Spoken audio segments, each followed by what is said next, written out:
And the first project we started kind of, moving forward on was called Mankind. And the idea is very similar to what you've seen in The Last of Us, that the cordyceps has jumped from insects to people. And the people it infects, it can kind of create monsters or kill them. But the twist, the thing that was different about this idea was that it only infected women. And you found the one girl that it didn't infect, and that was Ellie. And you kind of protected her and tried to like bring her to this lab where they were kind of finding a cure. And there were a lot of things that we were really excited about this idea, but ultimately it failed. And the reason it failed is because it was a misogynistic idea.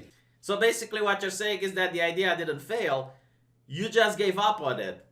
It's really astonishing every time I hear these people from California speak. They're so different than normal people. It's bewildering. If I were in a room with that guy, I wouldn't even know where to start. Like, I don't think we could even have a common discussion, because if you disagree on the principles, it's like trying to interpret a map when the people that are interpreting the map can't even decide which way is north is. So it's so weird. Like, the idea of misogynismus.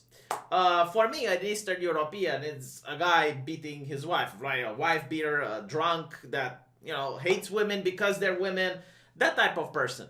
For them, it's someone who makes a fictional story where women are most affected.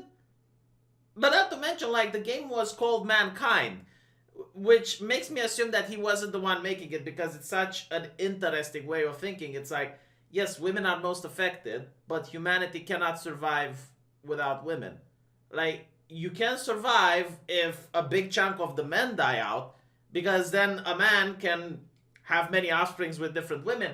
But women are the bottleneck of the population. If a big chunk of women would die to a virus, yeah, mankind would be over.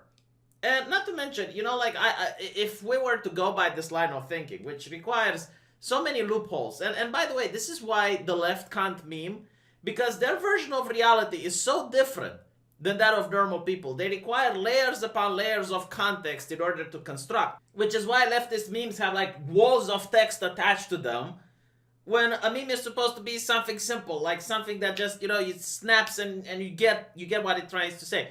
So, like for example here, they want to say that a video game where you're fighting women is misogynistic. Okay, well, then they have to explain why the overwhelming amount of games where you're fighting men isn't misandristic. So now, oh god, they have to construct some more, you know, it's like, oh, misandry doesn't matter because of the powers of systemicismus, you know, like, they constantly have to construct stuff. I never thought about it that way. Like, if you have a game like Call of Duty where you're fighting a lot of men, the game is not about that. Like, it's not from the prism of the gender. It's just bewildering. I remember this movie when I grew up. I forgot its name, but it's such an interesting movie, which happened after World War III, where one of the sides released a biological weapon, and one of the side effects was that it killed 99% of the men. So the entire planet is now only with women, and they have cloning technology in order to clone each other. And they say that men are evil and men created all the evils in the world. So the few remaining men, the 1% of men that are still available, they're placed into concentration camps. And it's really interesting because one of the girls manages to get herself pregnant with a male child. And the people in power who require this belief, this ideology in order to maintain power, are trying to hunt down the only girl pregnant with the son. And I think like there was a point where one of the rulers, like the person that was like really against men, the most you know, ideological person there, at one point she's caught in one of the underground brothels which had men in it, and you know, like, despite her ideology, she wouldn't do what she preached. Like, she still wanted to have sex with a man. Why? Because she could. Because she was the leader. She was the supreme leader. So it's really interesting, that movie. But I never thought it's sexist in a way. You know, even though like they killed all the men, I never thought it's sexist. Like, wow, that's an interesting message. And I'm pretty sure that the game Mankind could have had an interesting message. But unfortunately, we're never going to get to hear it. Why? Because of censorship. Like, how can you be creative if these people, they just shackle the creativity of their developers. They're like, no, you're not allowed to have something like this because it's misogynistic. Even though it would have been a breath of fresh air in the zombie genre, because almost all the zombie genre is the same. But this one would have been interesting. What if only women can become zombies? And by the way, it would have been interesting if only men could become zombies. That would also make for an interesting game. But alas, we're never going to see it. Going to be kind of really attracted to and attached to as she grows up. And as a game creator, I look around at kind of what we are making and what are going to be her role models from the stories. And I don't like what I see. More specifically, I'm talking about our female characters. And whether we want to admit it or not, these are role models. No, they're just young women that stay in shape and they use makeup. And if you don't believe me, just look at the entire female population of Twitch. You're going to find women that look far more beautiful than that, and they're not role models, by the way. And when you have a female character that's being made by the developers, you're going to find women that sexualize that character through cosplay and then open an OnlyFans account. So I legitimately do not know what this guy is smoking. Like, can you imagine how detached you must be from the real world? Like, in how many layers upon layers of bubbles you need to live in order to say something like that? And not only that, they don't care about the men in the video games, which also look like role models. I'm not even going to get into that conversation that has been discussed so many times. It's why these people require censorship. They cannot actually face the facts. They will never have a discussion about this. But what's really interesting is that they moved away from that, and now all the women look like transgenders. Like, okay, let's assume for the sake of discussion that the women that he showed there are supermodels and they want to uglify the women. Because I guess when people want to go into a fantasy world, they want to see more average people. Perfect. Why are you making them look like transgenders? Like, NetherRealm today released a new expansion for Mortal Kombat. And look at Shiva. Don't tell me this is not a man, baby, because it is. We objectify, we marginalize, and we reduce these female characters to a lot less than they can be. And this is coming from a guy that almost made a really misogynistic game. So I kind of know what I'm talking about. So once this thing failed and I had this awakening, almost exactly at the same time, this Kickstarter happened about the tropes versus women in video games.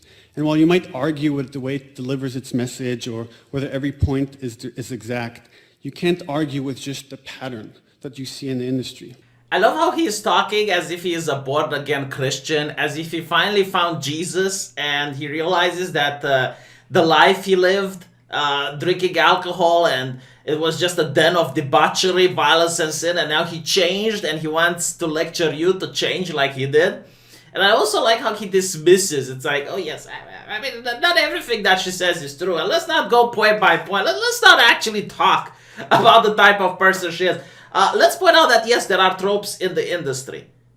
It's like, yes, no shite. Right now, the trope in the industry is to make all the women as ugly as humanly possible, while the men are still role models. And don't get me wrong, I don't find anything wrong if a man looks like this. It's perfectly acceptable. I want the women to be able to look like this as well, rather than transgender people. And by the way, we're not talking about transgender representation into video games. No, like females that are supposed to be female, like they're supposed to be cis women, they're made to look like transgenders. Time and time again, and you see this in different publications, and it's not just me, because if it was just my observation, you could say, well, V, you're subjective, but we know that most of these women have used the model of actresses, like there's an actual woman in real life that comes to the studio in order to model for the female character. They nerf their tits, they make them really small, they uglify her face, they give them strong jawlines, broad shoulders, and all of that nonsense. And then it's like, okay, this is progressive, this fights against sexism somehow, I don't know. And what's absolutely laughable, I'm not going to listen to this whole presentation because I just can't, or I cannot. I've already listened to it once, so that was too much. But he then talks about how Anita Sarkeesian inspired them. So it's like, okay, so a person that never designed a single video game, a person that has absolutely no experience, doesn't even know what does it take to make a game interesting, is giving you advice, and you're just lapping it up, like with no studies to back it up, with absolutely not, just an opinion, like just one random woman that you pluck from the internet, and that's the person that you're going to take wisdom from. And then there's also the funny thing where they consider Dishonored to be sexist. I don't know when that happened, and they're encouraging Dishonored 2 to be better. And Anita Sarkeesian actually worked with Dishonored 2, and we know how that killed the series. No, seriously, like Dishonored 1 was a really good game. A lot of people played it, they loved it. And then Anita Sarkeesian said to work with Dishonored 2, and it didn't sell, so they had to cancel the IP. And I think she did the same with another game. I forgot which one. Like she also... Oh, Anthem! Yes, Anita Sarkeesian also worked in order to advise the people on how to make the game Anthem. That went really well, isn't it? Are you guys going to play Anthem after I finish this video? I bet you can't wait. So like, you see these people ruining their industry. Like, on one hand, you see them coming to the conclusion that gamers are misogynistic, and on the other hand, instead of saying, well, if this is our market, we're either going to quit the business or we're going to make misogynistic games, they say, no, we're going to do the exact thing that we know the market isn't interested in. And then they start making money, and then they go panic mode and start DMCAing videos of YouTube. It's insane. Like, you cannot make this story up. If 10 years ago I would write a book about a business that knows about their consumers and then decides to sell the exact thing that is opposite to what they consider the consumer wants, people would say that is sci-fi. No, like that is something you just made up. But it's real. It is absolutely real. They literally find out what gamers want and give them the opposite and expect that to sell. I have a lot of pity for the marketing team. I would not want to work at these companies as the marketing team because it's very difficult. Like, again, I keep giving this example, but I think it's spot on. If you look at the genre of music like punk rock, who are the people that like punk rock? They're people that are rebels, anarchists, people against the system. So imagine if you as a company that produces music will say, okay, we're going to produce a punk rock that's going to be very Christian in nature. It's going to encourage people to be obedient and listen to authority. And we're going to sell that out to our consumers. This is what these people are doing.